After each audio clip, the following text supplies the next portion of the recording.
Hi everyone. Today we are excited to share our project on flood risk.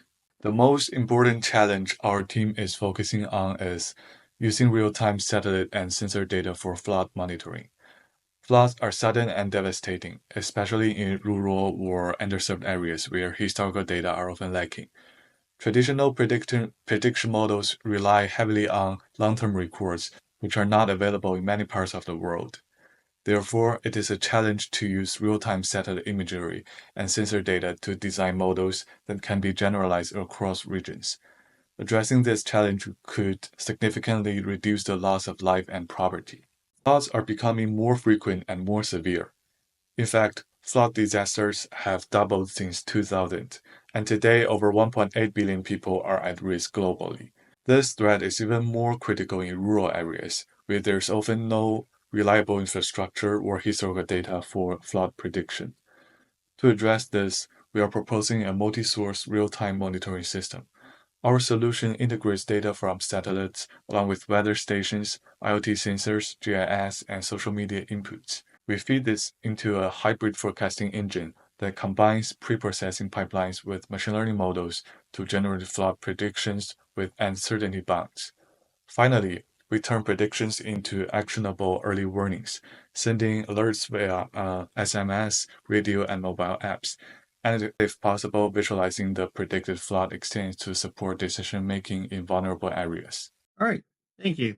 So, as previously stated before, to effectively address the challenge of monitoring floodless and underserved communities using real-time data, we're proposing a system that integrates multiple data streams, and this is mostly coming from satellite data, weather, meteorological data, and social data.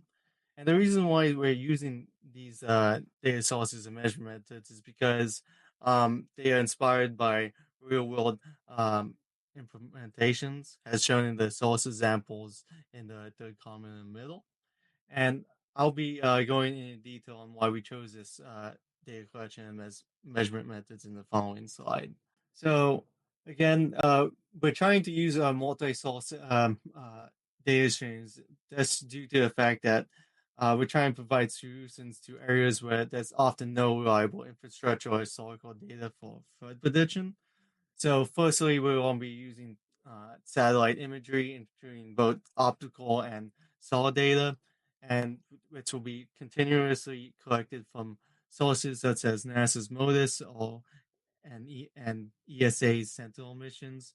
The use of SOL is particularly valuable because it can penetrate cloud cover and operate under various weather conditions, making it a particularly useful data set for real-time flood detections. And one of the real-world examples is Google's Google's flood forecasting system. And secondly, we'll be using the weather meteorological data, uh, particularly precipitation, temperature, and humidity data from publicly available weather stations operated by NOAA and regional services. And this approach kind of aligns with the SEVA program, which combines meteorological data with satellite data to support further planning in several different regions. And lastly, we'll be incorporating social economical data, specifically population density, infrastructure locations from government census databases, OpenStreetMaps, and humanitarian mapping initiatives. These data sets, the goal for these data sets is to help identify high risk communities and infrastructure, such as like the Copernicus Emergency Management Service, which integrates social vulnerability data for effective disaster response. And again, by using these hybrid of data sources and techniques from real world examples, our system aims to provide a solution to areas where there's often no reliable infrastructure and historical data for flood prediction. And now I'll be passing it off to my next teammate. Thank you. Our proposed data sources are carefully selected to directly address the critical real-world issues of flood risk, especially in underserved rural regions where historical data is sparse. First, Weather data serves as a trigger, alerting us to conditions likely to lead to flooding, such as intense rainfall or rising humidity. Next, satellite imagery, including synthetic aperture radar (SAR), provides continuous monitoring even in adverse weather conditions, allowing us to track flooding in real time and pinpoint affected areas accurately. And finally, social data such as population density and infrastructure maps helps identify the most vulnerable communities, ensuring rapid targeted response effort. By integrating these three data streams into our real-time monitoring system, we significantly enhance early warning capabilities, potentially reducing loss of life, property damage, and long-term socio-economic impact. I will be discussing key ethical concerns in our flood monitoring system and how our team plans to address them. Our first ethical concern involves privacy or unintended surveillance through satellite imagery.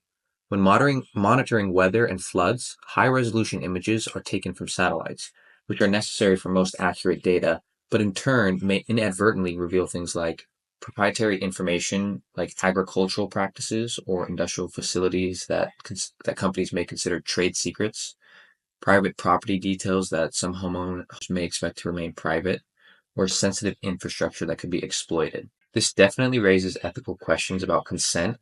These individuals or organizations never agreed to have their properties monitored from space. Our second concern involves representational biases in our data collection system. These occur because satellite data may not fully account for flooding in areas with certain types of vegetation or environmental features, leading to potential false negatives, like flash floods that travel long distances underground. Areas prone to persistent cloud cover may also receive poor monitoring. Our third concern focuses on algorithmic transparency and accountability. Machine learning models predicting floods from sensor and satellite data could be operating as black boxes, making it difficult to interpret how predictions are made from deep learning models. This could create several problems, such as communities and decision makers may take inappropriate action based on poorly explained predictions. This is a huge concern because communities have a fundamental right to understand the systems that directly affect their safety and livelihoods. Our last potential concern involves commercial exploitation of flood monitoring data. Commercial entities might exploit early access to flood extent data for market speculation.